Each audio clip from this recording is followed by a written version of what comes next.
You know what's there? Waiting. Beyond that beach. Immortality! Take it! It's yours! Happy Sunday, everybody! Welcome back to the Immortality Lab. Here I am with my good homie, Brian Devonshire, Christian Martirana here. Once again, the whole podcast, we're always going to be talking to you about how to live at 100% until you're 100 years old. Today, we're going to be talking about your thyroid, more specifically hypothyroidism. I'm sure we're going to be touching up on some hyperthyroidism as well. And I would say some science as well as some pseudoscience with the topic. So yeah, one of our categories that we were going to go under was all of the different fad diets that out there. So I think we're going to touch on the celery juicing thing. If people have heard about that, I know that people have heard about juicing in general, but celery juicing specifically with hypothyroid is apparently very popular. So yeah, and that's what I was seeing as well. And honestly, man, like before we get into it, what I want to say is how much I really hate fad diets and like how many people think that like, oh, it worked for them, so it must work for me. It's like, we talked about homeostasis, right? And so our body's always trying to find homeostasis. And the way that your body's hormones are working are similar to mine, but they're not the exact same. There's no way. It's like your fingerprints. There's no way that they're all going to be the exact same, right? Yeah. So you may need a little bit more iron in your diet than me, and I may need a little bit more calcium or whatever. So that could be why the paleo diet works for you and not for me, because of those types of hormone imbalances or whatever. And we're all very different people. Yeah, exactly. And to try to generalize someone's diet, like, okay, when someone ever asks me like, oh, what kind of diet are you, like, are you on a diet? I'm like, anytime you're eating, you're on a diet. Like that's your plan. Whatever your nutrition plan is, that's your diet plan. Yeah. So it's like, yeah, I am on a diet. It's not very specific. It's healthy, but that's my diet. And it also implies that you're going to go off of the diet eventually, rather than if living a like lifestyle or something. Yeah. Right. I just started keto or whatever. I'm doing keto for a little bit. And then, so that means you're going to go off of keto at some point. Like you're starting this diet knowing that you're not going to do it for a long time. Yeah. So it's the lifestyle things. That's what you want to say. I'm changing my lifestyle. I'm not going on a diet. Yeah, exactly. And like go ahead. Okay. There's this article I found from The Atlantic. They were talking about, this is from 2018. So celery juice, miracle cure, Instagram goop. Goop. That's what the URL cool says. Is like celery juice good for you? ? And here's, they go into the details of it. But then one quote specifically towards the end, they say, there is no one food that will cure your cancer, inflammatory disease, or other ailment. So don't believe the hype you see or hear on Instagram. She was quoting a dietitian. And I mean, that's exactly right. I think we're going to have a guest on here today, and she's going to talk about celery juice and her experience with hypothyroid. And I mean, sure, it worked for her, but that doesn't necessarily mean it's going to work for me or any other person, really. Right. So basically what I'm hearing and what you're saying is, one, if you have hypo or hyperthyroidism, do your research. Figure out what works for you. Don't just go on some fad diet that happened to work for someone else. And if it did happen to work for that person, still do your research into why. Because like right away, it took me literally maybe 5 minutes, if that, of doing research on the thyroid, of me figuring out about T3 and T4 hormones. So I did a little bit more research into that. Found out that iodine is very necessary for both of those hormones. And our bodies don't produce iodine. So we have to get enough iodine from our food. And that iodine is absorbed into our blood from the food in our bowel. And then that's carried up to the thyroid gland. So then I did some research on celery. And if I couldn't find an exact amount, but basically celery has a lot of goitrogens. And basically what those are substances that interfere with the uptake of iodine into the thyroid. So it's like, right there. Whoa, what are we doing? And so it says specifically, you have to eat large quantities of celery. It didn't say how much, but it also did say cooking destroys most goitrogens. So if you cook celery, fuck yeah, go eat as much as you want. But if you're eating like pounds, and that's an assumption when you're juicing it, you're putting it raw. raw, and you get a lot of it too. Correct. So you probably do reach the goitrogen part, or like the region of the whatever compound is making your thyroid goiterize, or I guess that's the word. So with juicing, you're getting a huge dose of it, and it's not cooked. Right. And I mean, like I said, that's still an assumption because I don't know how much of it you do need, but like juicing it is a concentrate, it's like, holy cow. So, and yeah, that's just the goitrogens part. Where did you find that? Who was it? Chris Kresser? No. So I found some researches using like NCBI, Oh yeah. And then I used that information and kind of carried over. And let me see the source of this one. So the person who wrote the article is Sharon Perkins. I have no idea who she is, but yeah, I found this. If you go look up Chris Kresser, he has a good thing on thyroid health. So he has like this infographic about goitrogenic foods, and it's basically just cruciferous veggies. And I don't think kale is in there. Okay. But I'm sure it does have, like, these are just the big ones he's putting in the infographic. Yeah. So I found it interesting. Like when I was doing a little bit of the research on this thyroid here, it talks about T3 and T4 hormone, and then it talks about calcitonin as another hormone there. Yeah, and that's the parathyroid. Yeah, exactly.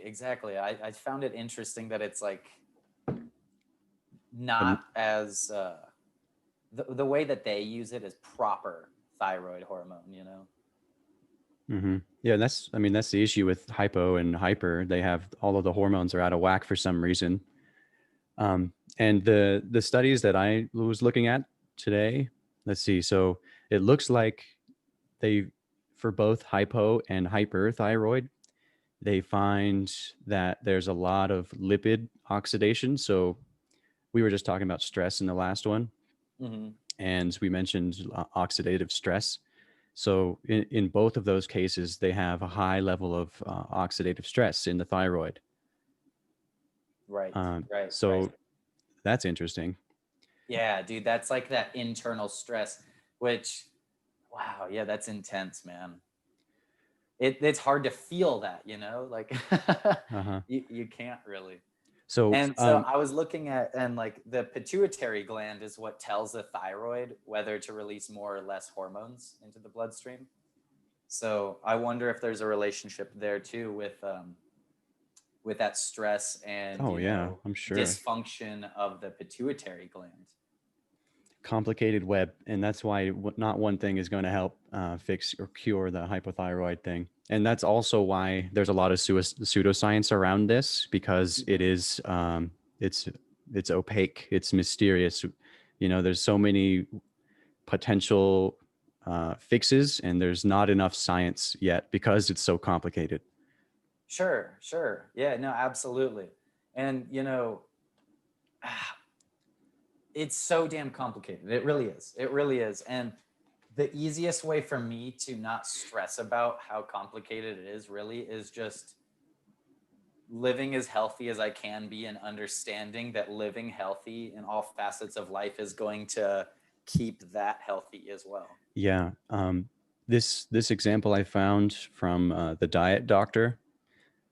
So this article was written by Dr. Andreas Infelt. So he got an email from one of his listeners, and they have a picture of her before, and she's overweight. Oh, hold on, let me see if I can share my screen.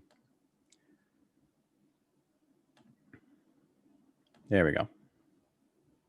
So she's overweight right there, and she's not overweight on the right side. Right. And that potentially fixed the hypothyroid issues. And he goes to explain it's either because she started the low carb, high fat diet, or both possibly. It's the combination of the low carb, high fat diet and the fact that she lost 44 pounds. And we know that being obese increases tumor necrosis factor, which is also associated with disruption of the thyroid hormone. So being obese, she fixed that. And so the necrosis factor, the tumor necrosis factor decreased, which allowed the thyroid to function properly. So I feel like that's more important than the low carb, high fat diet, but yeah. Interesting. So, yeah. Let me see. So I'm going to go through the things that I found this morning. For sure. Yeah, I'm hoping that you are going to talk about a research that I found as well. But if not, I definitely have a pretty cool one to talk about. Okay. Yeah. So I was just going to talk about the actual science that celery has around. So she was probably going to talk about the Epstein-Barr virus. And can you see? I'm on the Notion right now. Can you see that? I can see that you're on Wikipedia. You're sharing your screen on Wikipedia. Okay. I'm sharing the wrong screen here. Yeah. So if you want to, I can teach you how to share whatever screen that you're on. Here, can you see it? Okay. Yeah, you got I got it. Yeah. So I did find some information about how foods can stop it's called the lytic reactivation of the virus. So the Epstein-Barr virus, that's like the monovirus. And so you catch it and it goes dormant basically for the rest of your life. And there are things that can cause the reactivation of the virus so that it'll spread more, like stress, and there's a number of things. But so these flavones in food specifically, they block the reactivation of the lytic. So if you eat more of these, theoretically, it'll make the virus dormant longer, is what they're saying. So they're luteolin and apigenin. So those are the flavonoids found in celery, broccoli, parsley, thyme, chamomile, carrots, olive oil, oregano. So they're all over the place. So you're saying they'll stay dormant longer? Like, okay, I guess dormancy is better than it being active. Yes, because if you reactivate the virus, it's going to replicate. Right.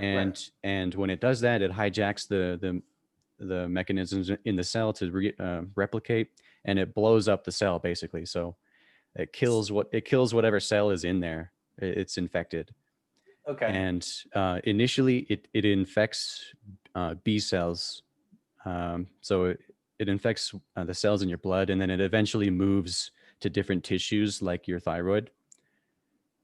So if I assume if the virus is in your thyroid gland and you eat these foods or you do things in your life that cause the virus to replicate again, they're gonna blow up the cells in the thyroid, and it could potentially cause, damage, of course, and inflammation in whatever cell is being infected, So these values that you put for Chinese celery seed, chamomile, blah, blah, blah, it's like if you eat that much, then it should keep that. Oh, no. Dormant, or I don't think they determined like how much to eat. But I was just pointing out that it's not celery that is so popular. Gotcha. Because it's the thing with flavones in it. Yes, flavones. Gotcha. And it's super interesting that this guy who started the celery juicing picked celery, because like the actual science that we know about these flavones Celery seed has like 786 micrograms per gram of these flavones in them. And then you get chamomile, which has like up to 5,000 micrograms. And then dried parsley has 43,000 micrograms. So I don't know, like he could have looked at this science and used that to his advantage, but he didn't. So I don't understand why he did that. Right. He doesn't mention epigenin or luteolin in any of his blog posts. Interesting. Rather, he just makes up his own science. Yeah, dude, that's weird. Do you know how long like these things would help keep that virus dormant for? Like, do you have to eat these daily, weekly? Do you like, or does it eventually go from dormancy to eradication, or is it always in you? Or yeah, it's the virus is gonna always be in you. So what you want to do is slow it down from. You want to keep it dormant as long as possible. So pretty much don't make sure if I'm gonna procreate, make sure to find someone that doesn't have that virus in them. It's almost impossible. I feel like that's why this guy picked Epstein-Barr virus, because it's so common. I think it's like 80% of the population that has it. Wow. Yeah. Yeah. So That's crazy. Common pseudoscience tactic. So it's kind of like, okay, if 80%, that's definitely the majority. It should not be a virus. The 20% that don't have it are the virus. Yeah. It's extremely common, and it's been around for decades. So it's almost the norm now. Yeah, dude, that's nuts. Take off this share screen thing, unless you have more on it. Oh yeah. I was going to go through these web pages I got here. So okay. Back to, let's see, get out of my way, Zoom. Okay. So these flavones that are in those celery and whatnot. Let's see. So they're poorly absorbed by the human body, less than 5% bioavailability. So that's just atrocious. Right. And they're rapidly excreted. So they hardly do anything. So I imagine juicing would increase the flavones in your body because you get a huge dose of it. But then it's also important to know that they have barely any antioxidant activity in the body and barely any anti-inflammatory activity in the body. But what's interesting is the downstream effects. So when you metabolize the flavones, they create uric acid. So the uric acid is actually a antioxidant. Okay. Yeah, it's a potent antioxidant. And one of these studies right here, so they measured, let's see, 700 women, and so with so that you can see this graph here. So the uric acid increases, and the isoprostanes. So that just measures oxidative stress in the body. So with a higher uric acid measurement, the oxidative stress goes down. Right. So that's interesting. So I guess if you did juice celery or any of those other things that have those flavones in it, it would decrease this kind of oxidative stress.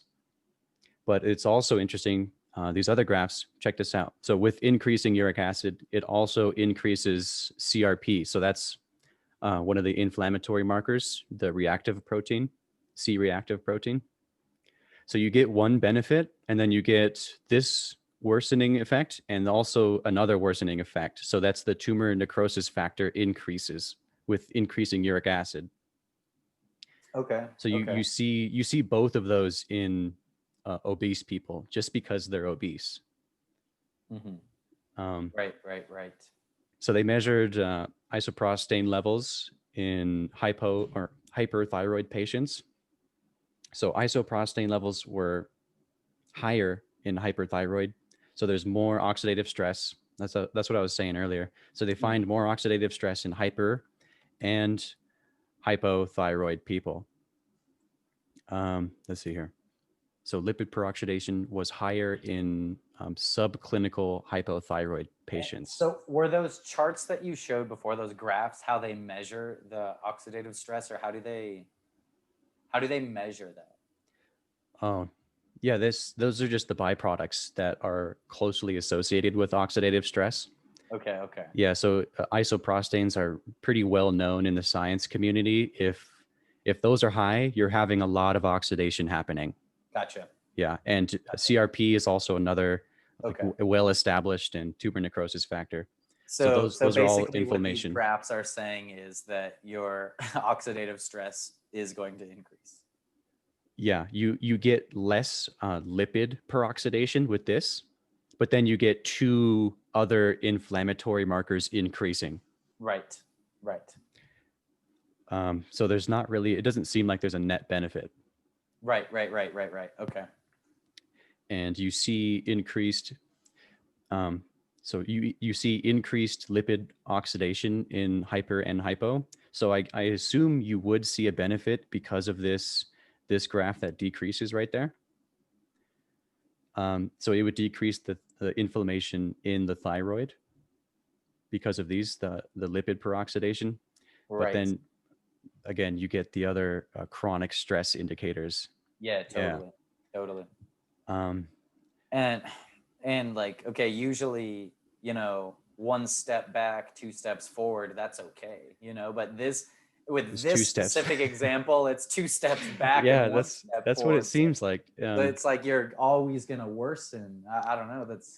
I was trying to break this down in my mind. I mean, she's not here yet, but is she in like the waiting room or anything? How do I find out? Look at the participants down at the bottom or whatever. I know you're a host, so. No, there's only two. Okay, yeah. And it would show, Okay, whatever. So I imagine she delved deep into the celery juicing thing because it would fix her hypothyroid thing, because she was getting symptoms that align with hypothyroid. So she did the thing, and she also started exercising and stuff, and generally being healthy. And then she saw an improvement, is what I imagine happened with her. Right. Because she'll post pictures of her food and shit on Instagram. Right. So she's generally healthy now. Generally a healthy person. Rather than just the juicing thing. Right. Which I would actually love to ask her is, did you simply, the only variable, did you only change celery juicing, or was it, like you said before, a whole lifestyle? And was she more obese before this too? Like that would have a huge effect. Yeah, totally. So here's the thing. I have another study that would, we were saying that has one step forward, two steps back. So the exercise would remove one of the two steps back. So check this out. So these people in the X group. Oh, can you see that? The green and purple. Yep. So there's two graphs here. This control group, it's not important, but these are the exercise group. So they're doing regular exercise on a treadmill, like moderate activity. So just cardiovascular work. Yeah, they're just like jogging on a treadmill regularly. Yes. And you can see the tumor necrosis factor pre is high, and then after the workout, it goes down. So we doing that, we removed one of the two step backwards you saw. Correct. So you kind of would see a positive at that point if you did celery juicing or whatever, and then you also incorporated a regular exercise regimen. Right. No, exactly. And I mean, that's no surprise to me whatsoever. I mean, 99 out of 100 times, if you add a regular exercise regimen to your life, you're going to Yeah, I know. Yeah, it's going to improve so many things. Yeah, like a lot of things, man. I'm curious to know this control group. So I see that the pre and the post went. Yeah, they didn't the control groups didn't do any exercise. Did they purposely not exercise? Yeah, they didn't exercise. And I think I would imagine that some of those individuals that were taken, because it went up kind of significantly, were regular exercisers before. And then they stopped exercise. Because I don't see, like, how long was this study? Do you know? Where did it? Well, let me see here.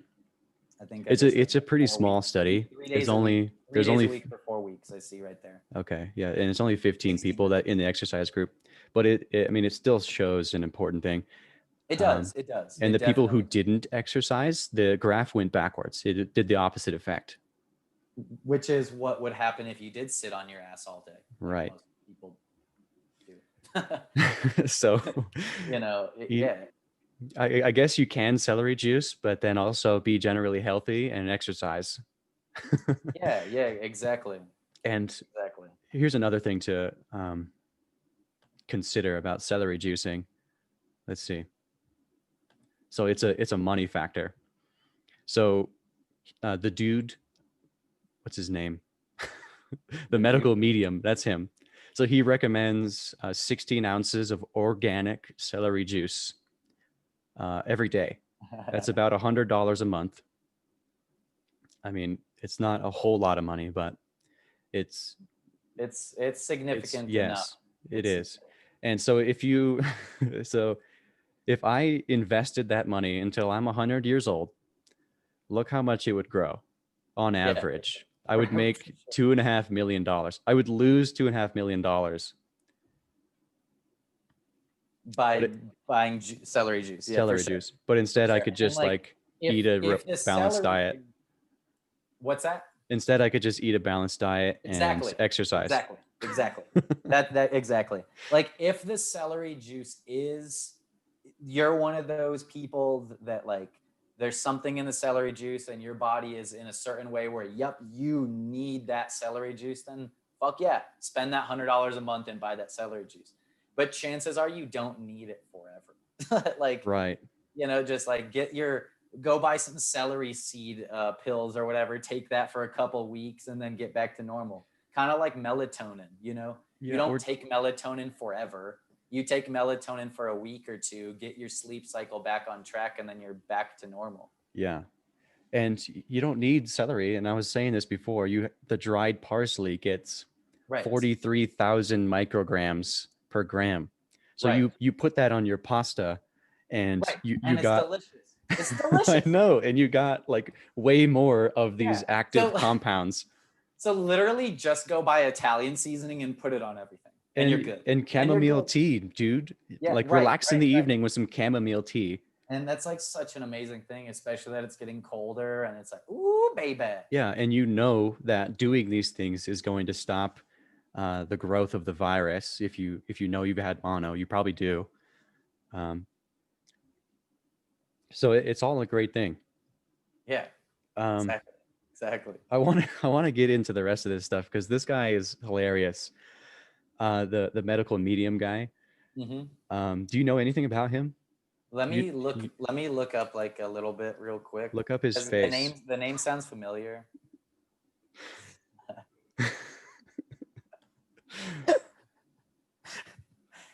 I don't know, dude. I don't think I know this guy. Can you please just randomly at some point during this podcast, completely randomly, not right now, just bloop, bloop, put up his face and then take it away 12 different points throughout this. Yeah. Okay. I will. All right. I will. Dude, you said look at his face. Oh shit. Okay. So here, can you see this graph? Yes, I can. Yes. We're looking at the Google Trends of the search word for juicing. So that's cool. I didn't know you could do that. Yeah, it's freaking sweet. So it's basically nothing up until right there, 2011. It shoots up and it gets higher and higher and higher, and it peaks at, what is that? 2014. 2014, January, fucking New Year's. Mm-hmm. And then it goes down to basically nothing again right now. Yeah. So it's surprising that it's still permeating these Is that people's like how minds. many times per day or month? Yeah, how many searches? Let's see, interest over time. So number of represents search interest relative. A value of 100 is the peak popularity for the term. The value, blah blah blah. Okay. So it's just the number of It's people just, searching. it's just relative to itself, Yeah. basically. So it's right there is the peak, and it's back to what it was like 20 fucking years ago. Which basically demonstrates that it's not working. Well, it's a classic fad diet. It's a fad. Exactly. It came and went. Something that works would not do that. It would keep going. Right. It would just constantly, it would have peaked right there, and then it would stayed at that peak. Correct. Not go back down. If it worked, if it truly worked. Exactly. Yeah, people probably just went bankrupt buying all the juicing machines, and Yeah. I don't know, they started Googling other things like how to get out of debt, and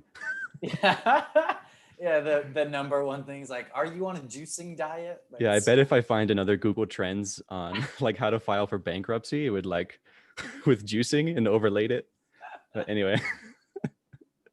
That is so fucking funny. So I brought this up because it peaked in 2014, and in 2015 it went basically back down to nothing again. And this guy, medical medium, hold on, let me share my other screen here. He basically came out of nowhere in 2015. Like if you do a Google search for his name, his website, anything before 2015, he doesn't exist. Right. So he came out of the woodworks after the fad. As soon as it was like peaking, he was like, right. Oh, yeah, He's like, let me get on that bandwagon. And he jumped on, and then he started writing all of these ridiculous blog articles. And one of them I found was oregano. It has antiviral properties because it killed a bacteria. So that doesn't work. A bacteria is not a virus. Right. I was like, hold on a sec. Did you write that correctly here? Here, I'll show you the fucking website, man. Watch this. Man. So what's crazy is that makes me think like I can just go start writing articles about any bullshit thing I want to and just make it sound cool and even literally put incorrect information in there. And yeah. still bite, dude. You can just make shit up. This is like science fiction. This is like a science fiction book that he wrote. So look at this. Science fiction, yeah. This is. So look, he wrote this. It's literally in this antiviral because it kills the streptococcus. Like strep throat. This is a bacteria. That's like strep throat, right? Pneumoniate? I don't really know, but the point is it's a bacteria, whatever. And he thinks and it's a 99% kill rate, huh?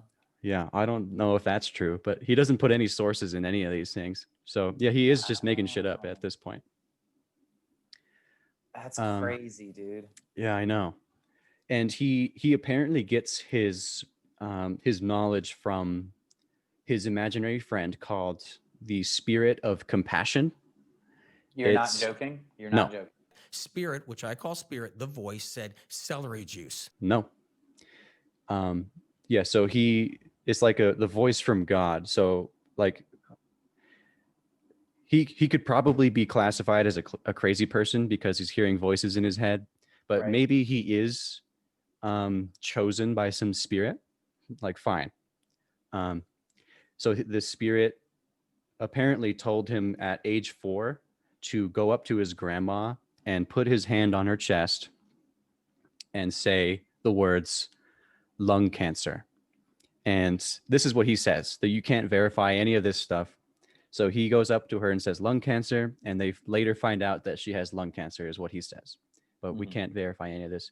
And so he has this like none of his family members can verify that? Who knows, dude? They could be in on it too. Of course they would be. Of course they would. But so this voice tells him all of this, gives him all of this scientific information apparently. And wow. So he went on this TV show, or he has his own radio show where he like diagnoses people. They call in and they're like, here, they give them their symptoms and stuff, and he's like, basically every single time it's Epstein-Barr virus. You have Epstein-Barr virus, and you need to drink celery juice to fix it. That's basically his solution to everything. Yeah. Um, is that you have Epstein-Barr virus and you need celery juice. That's his solution. Hold on. Let me find this. So he thinks that Epstein-Barr virus is like the number one killer, like the number one thing that needs to be addressed to make people live longer. So like if he was having this podcast, his whole topic would be like Epstein-Barr virus. Dude, he would say it so many times.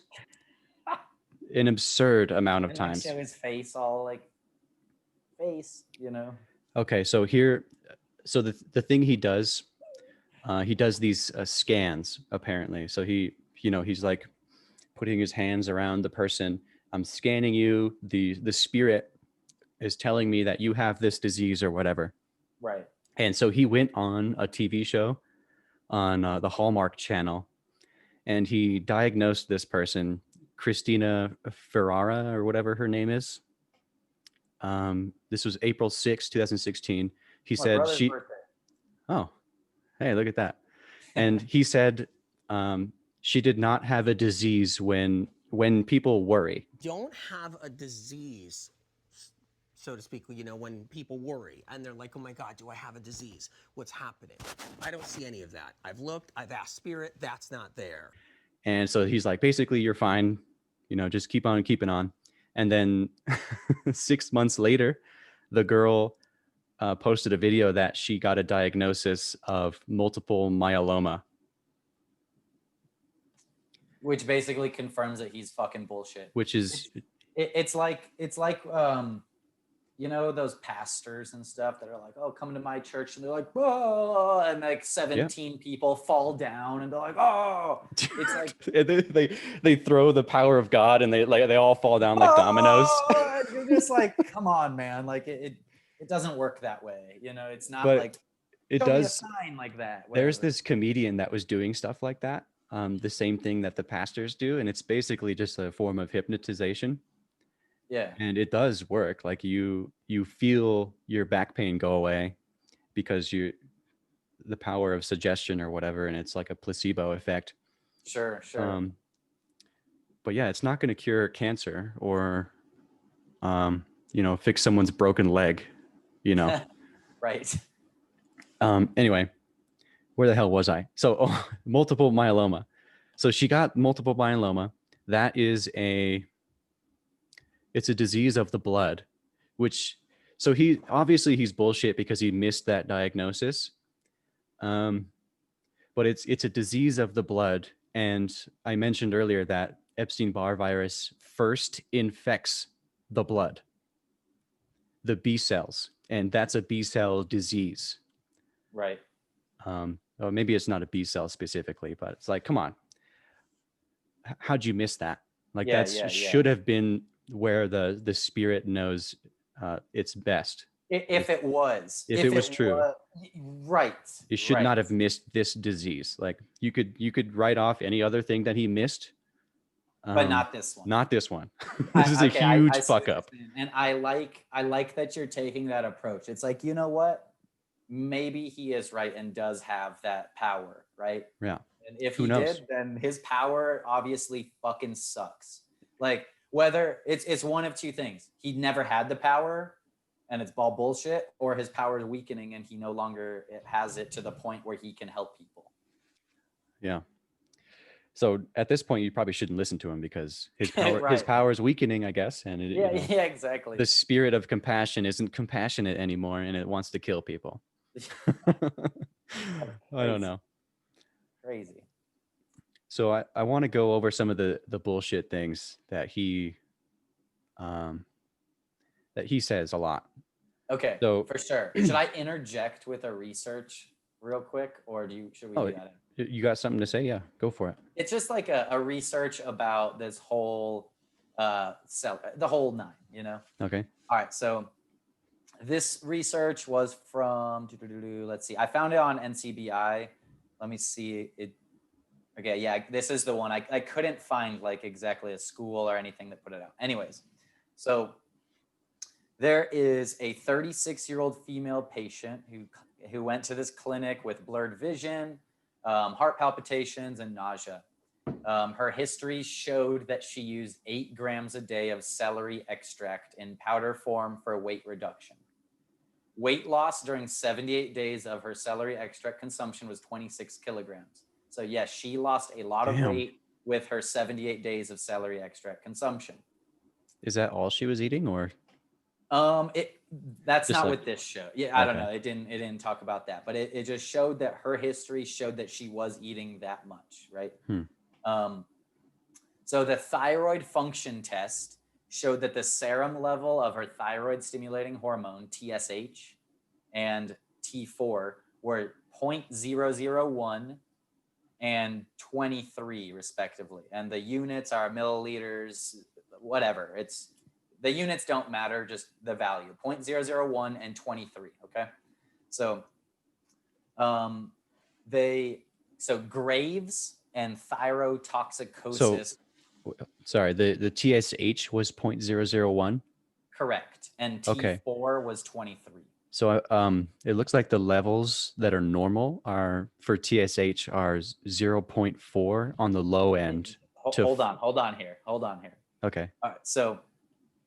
So the Graves and thyrotoxicosis were ruled out by other laboratory evaluations. So they knew that it was something to do with her thyroid in the case of her celery consumption. So they prescribed her 10 milligrams a day of something called methimazole, which is supposed to help with that. And her serum levels of TSH was evaluated. The celery extraction intake was discontinued when she started the methimazole. So then let me find the actual numbers here. Where did it go? Okay. So after 20 days of intervention, her serum level of TSH, remember before it was 0.001, now it's 0.025. Okay. So holy cow, right? 0.025, 250 times higher. No, 25 times higher. I'm sorry. Yeah, and it's still low though, technically. Okay. And then, yeah, you get into that after this, but it did raise 25 times. And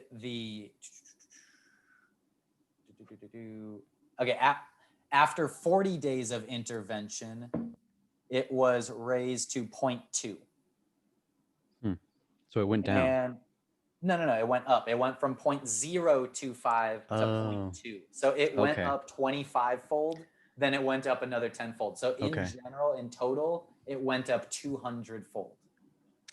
Huh. And so then at that point, the methimazole was reduced. And then her serum levels of TSH reached 0.6 after 57 days. So it kept going up and up and up, right? And so then she discontinued that, and she discontinued the methimazole. And just followed up for 2 months. Her thyroid function tests were normal. So using that medication, it kind of got her thyroid back to normal. And then she took out the celery completely. Yeah. And between those two variables, her thyroid is back to normal function. Yeah, that reminds me, I was going to say something like, for people who are doing the celery juicing and it works for them,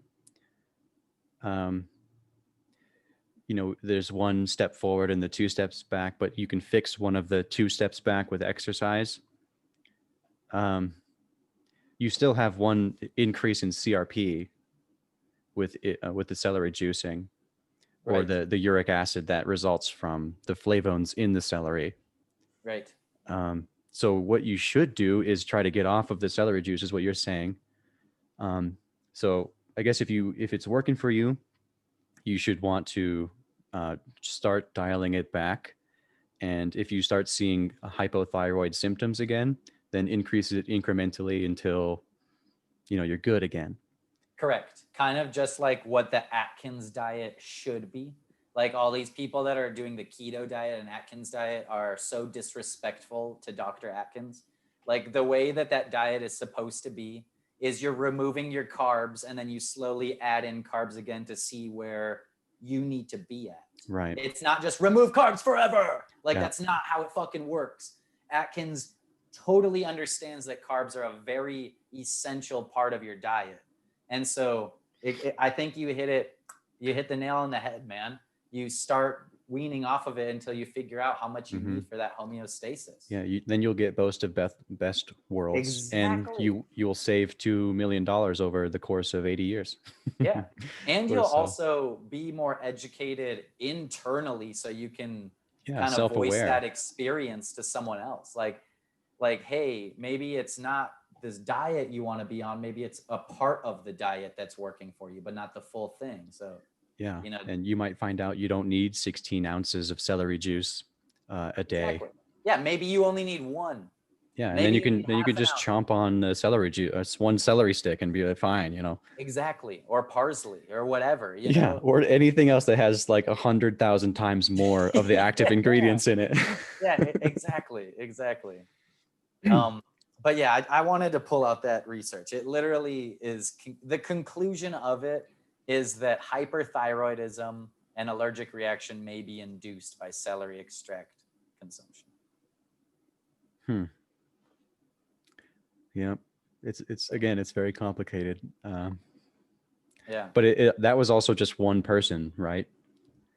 Right. Yeah. And it is just one person, but it also makes sense that would counterbalance hypothyroidism, because if hyperthyroidism is induced by celery extract, you see what I'm saying? But even then, you would still need to find that balance. You still can't just like, now you're going to have a hyperactive thyroid. Like that's not good either. Yeah. You want it does prove a point that it does have some effect. Like the things that are in celery, not specifically celery, it's just what's popular, you know? Right. Right. But yeah, it needs more study. More studies. Exactly. Okay, I'm going to get into the bullshit that the medical medium guy says. Yes, please. So he's sticking to his guns with the juicing because that's what made him famous, probably. And he made up something about how fiber traps the medicine in celery. So that's why you need to juice it. It extracts the medicine from the fiber. So with that logic, does that even make sense? No, dude, your body will digest it and get the nutrients out of it. And it's like, so then with that logic, every other vegetable you eat, you need to juice, apparently, because you're not getting anything. Or the fruit or what? Yeah. Anything that has fiber in it. Yeah. So that's not true. Fiber 1 bars, dude. Yeah. So those are just, you're just shitting them out whole because there's fiber, right? It should be the same form that you ate it coming out. The wrapper is back on. Yeah. Okay. So let's see. So he says your immune system is not the cause of autoimmune diseases. That's just 100% incorrect. It's called autoimmune disease. What does he put it on? What does he think? Epstein-Barr, dude. Epstein-Barr, Seriously. You need to drink celery juice now. Seriously, the whole thing is just the Epstein-Barr. Yes, oh my yeah. God, dude. But okay, so there is some truth to it, and I'll get into that later. But that's just incorrect. Like your immune system does attack itself. It's not because of this virus. Right. Okay, so then he says eggs feed the pathogens. The pathogens being Epstein-Barr is the main one. And he says celery juice starves them. Again, not correct, because viruses don't have metabolism. They don't have any means to be fed by eggs. They infect us because we have the mechanisms to do those things. Right. So that's And just incorrect. by starve, he literally meant nutrients like that, as opposed to maybe oxygen or some kind of other. I guess it seems like he thinks a virus has intestines and is like a human being. And the more celery juice you drink, it's going to kill the virus. Because the virus is going to. Yeah, it's like sitting there eating eggs, the eggs that you eat. And it's like this. But then when celery juice is there, it's like, no.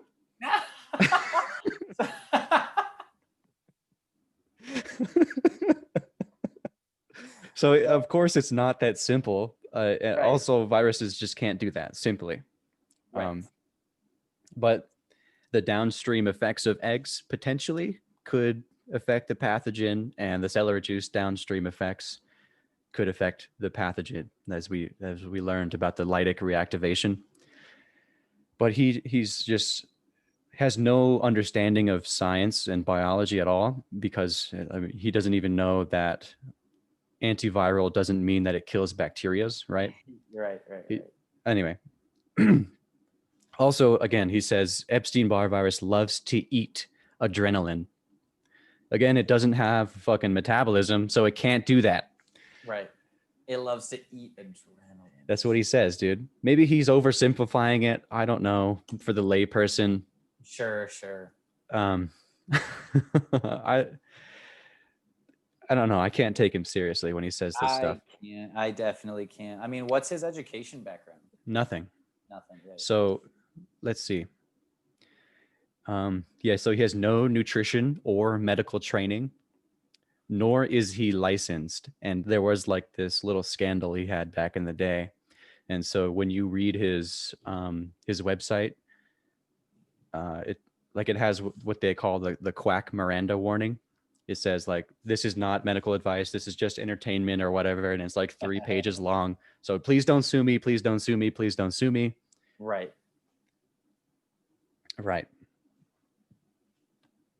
And also, again, the spirit of compassion, he missed that diagnosis, right? Right. But apparently, according to his story, he's been doing this and talking to the spirit since he was 4 years old. But then why can't you find anything about him before 2015? Yeah, exactly. And that's what I'm trying to do right now. And it's like literally nothing, man. He's a ghost, man. Yeah. So why didn't he help humanity before then? That's interesting. Right. Exactly. It's because it's bullshit. Right. That's what it is. That's the simple. It's because he found out in 2015 he could make money from this bullshit, so that's what he did. Yeah. Yeah, he didn't help people. He's not trying to help people. That sucks. And I guess that's my assumption. But yeah, like I was just trying to look him up right now, and it's like void. His Wikipedia page is like 12 words. I know, dude. Yeah. And it doesn't even. I had to dig so deep to find out how old he is. Yeah. He hides that information. I don't know why, dude. It's so weird, dude. I mean, I would guess he's in his 40s or something. He's like, I wrote it down here. I think he's like 57 or something. Okay, I mean, his weird ass, his picture. I mean, it looks. If you look at it, yeah, he's aging well. Yeah, he's aging pretty well apparently. But maybe it is the celery, dude. I don't know. I don't know. But yeah, it is pretty bullshit that this is obviously fake, and he's preying on people's desperation to find a solution to this complex hypothyroid thing. And like he was throwing spaghetti at the wall and celery juice stuck. So he's sticking with it. And now he's just making shit up, and then he's selling books and Yep. He's in a movie apparently called Heal. Oh. It's a documentary. It was released in 2017. It's scientists and spiritual teachers discuss how thoughts, beliefs, and emotions impact human health and the ability to heal. That sounds interesting. I'll probably will watch that documentary and see. Yeah, I mean, that's totally true, dude. It's like you have good emotions, you're going to be healthier, right? Yeah. If you're just a negative Nancy constantly, you're going to age like what the fuck is that guy? Like that soldier, like the soldier that we saw in that stress thing, you know? Yeah, who's the dude that lives in the garbage can from Sesame Street? The Grouch, dude. Is that his name? Yeah, get a fucking job, Grouch. Like that's who you're gonna be. Have you seen the Dave Chappelle Killing Them Softly? Uh-huh. Have you seen that stand-up? Yeah. It's so funny, dude. When they're making fun, he's like, why are you guys picking on the Grouch? Like, get a job, Grouch. He's like, bitch, I live in a fucking trash can. You know, like, leave me alone, dude. Yeah. Everyone's always picking on the Grouch, you know? Yeah, so he's not the evil person. It's He's not, dude. The regular people are evil. Yeah, they're like, get a job. Yeah. You smell bad. Take a shower. Why don't you help him out? Get him a shower real quick, dude. Exactly. Fill his garbage can with a hose water at least. Yeah. My gosh, dude. My gosh. Okay. We'll continue the bullshit here. So he, another thing he says is celery juice should not be diluted, he says. But that's interesting because celery is 95% water. Thank you. I was going to say it already is diluted. Like, yeah, no. It's so dumb. So celery, all right, when you're getting celery extract, it is not diluted. That is pure. Right. You get whatever the compounds are in there. And that would be like eating 10 pounds of celery. So this, like in the like that study article that I pulled out, how she was eating 8 grams of celery extract. All right. That's like a bushel. It's like a bushel. I'm going to see. I'm going to see how many. Like you couldn't carry that much out of the store, probably. Yeah. Okay. So another thing he says is celery juice balances your body's pH. And again, in previous episodes, we talked about this, how no, your body does this with bicarb in your blood. And whatever pH it has is going to get neutralized in your stomach acid, right? And so again, another false statement. So here's another thing that he just completely made up because he has the spirit of compassion who tells him things that are in the future, apparently. These things that only celery has, they're called cluster salts. Cluster salts. But when you try to look up any scientific definition of cluster salts, it doesn't exist. And of course, his defense is, well, science hasn't found it yet. And when they do, it's probably going to be called something else. So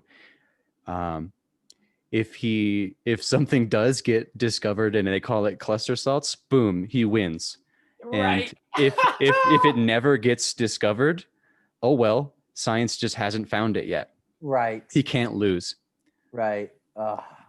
Dude, and it's ridiculous. He says it's a subgroup of sodium and it acts as a virus killing shield to the cells. Wow. Like the shield wall that in 300, it's like that. Like, bah! Yeah, right, exactly. And there's none of the infected guys. There's none of the oh my God. Okay, you know the little with the shield and he can't pull up his shield? He's the Barr virus, dude. He's the virus.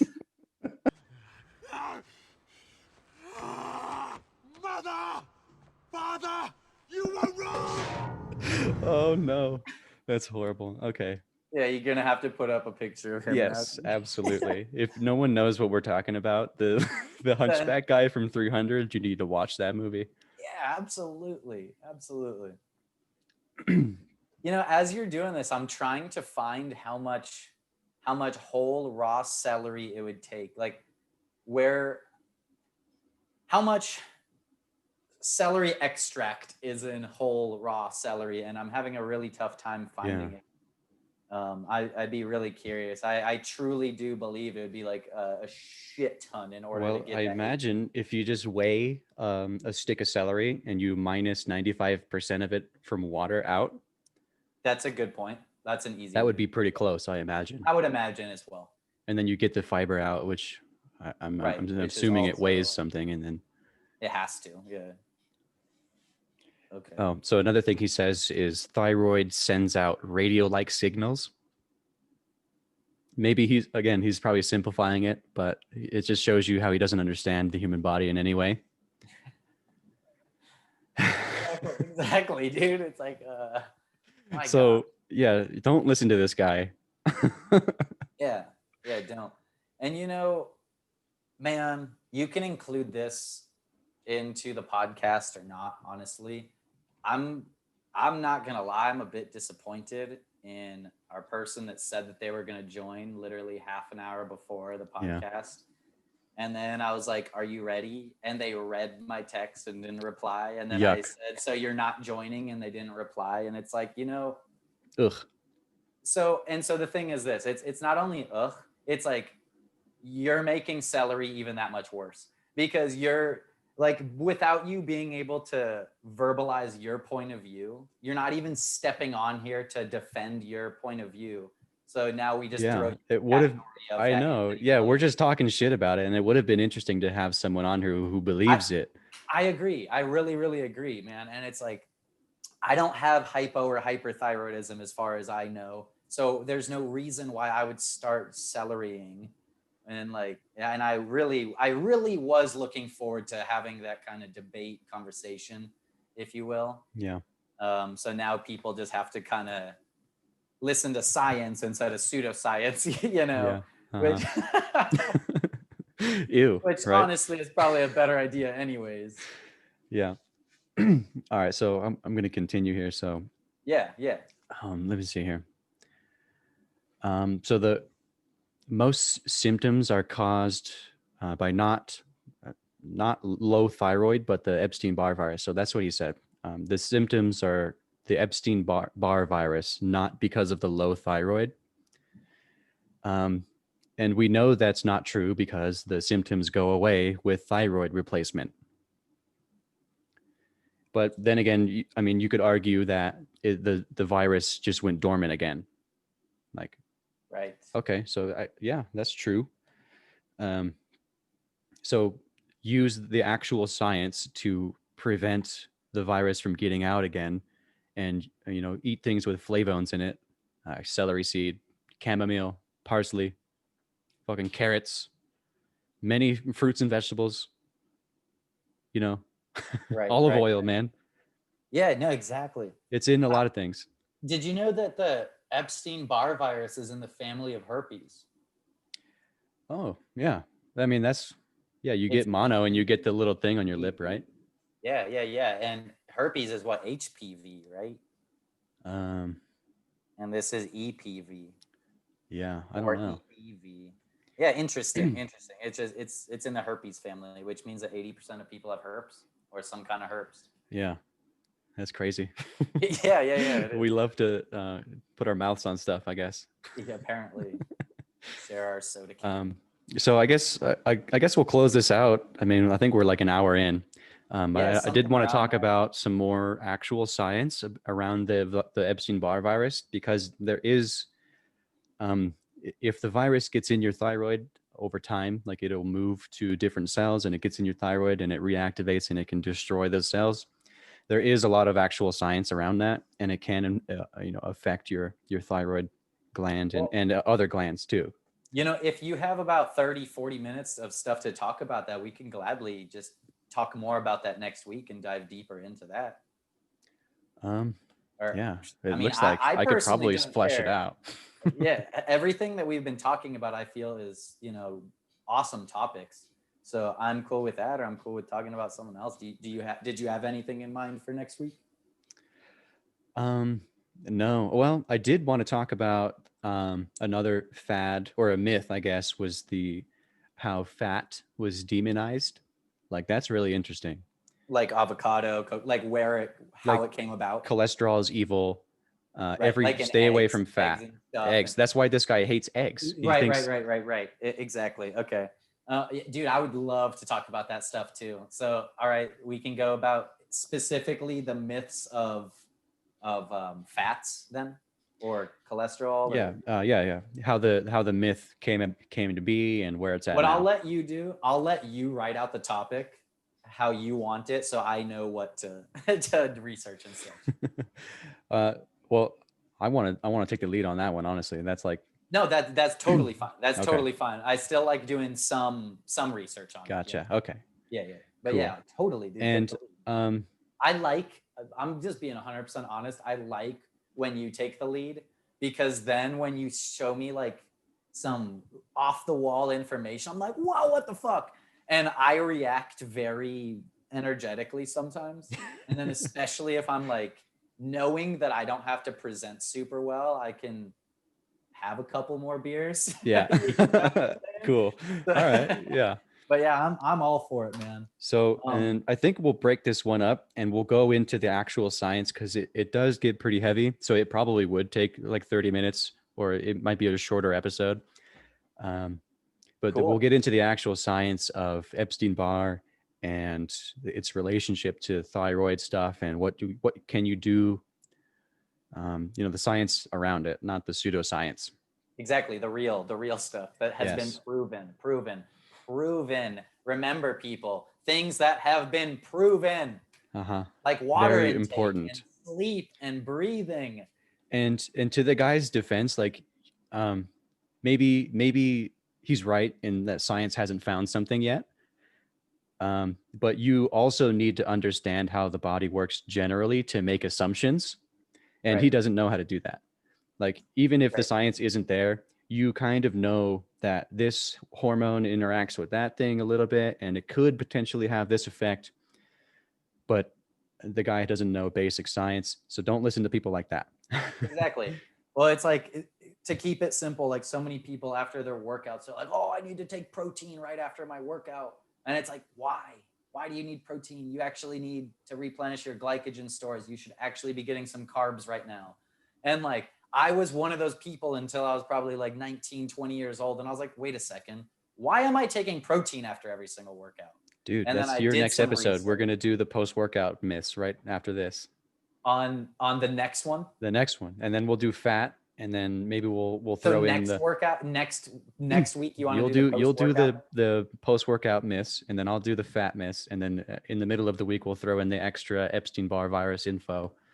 Okay. All right. So next week we're going into the post-workout myths. Hell yeah. Let's do it, man. All right. Sounds good, dude. Okay. Everyone, if you like this, like it on the YouTubes. Subscribe! Immortality Lab, guys. Thank you for joining in. Click the subscribe button. Donate on Patreon. A coffee or a bagel. Send us some donations on the Patreon. Send us some Bitcoin. I don't know. Yeah, all the Bitcoin. That'd be sweet. Just send us one Bitcoin. That'd be pretty cool. That's like $18,000 right there. Yeah, I know, man. Right? Shit. Look at this dog. He knows when I'm coming to an end. Dude, every time. Every time he's like, oh, he's done. He's done. What a good dog. I love him. But thank you guys, everyone, for joining in. As always, Llama, Brian, I fucking love talking to you. I love seeing your face. I love having these chats, dude. So even though today wasn't as expected, we kind of expected the unexpected, to be honest. Yeah, we were prepared. I think we did a pretty damn good job at it, man. So in the future, let's be a little, and I'll take 100% blame, a little bit more selective on if we're going to have people join in process. Maybe have more of a tryout type of process. Go into the U of A and find a researcher there, and we can talk to them. Yeah. Right. You specifically. You go in there and grab them by the arm and be like, hey. I'd leave right now. Wait here, 10 minutes, Brian. I just come back. Yes, please do that. I'm sure they would have a lot of info to talk about. And Exactly. By the way, I wore this Beavis and Butthead shirt in honor of watching Beavis and Butthead the other night. It's great. Okay. Sweet. I just had to say it, man. You got to watch Beavis and Butthead. All right. Have a fucking great rest of your weekend. Yeah. Immortality! Shake it! It's yours!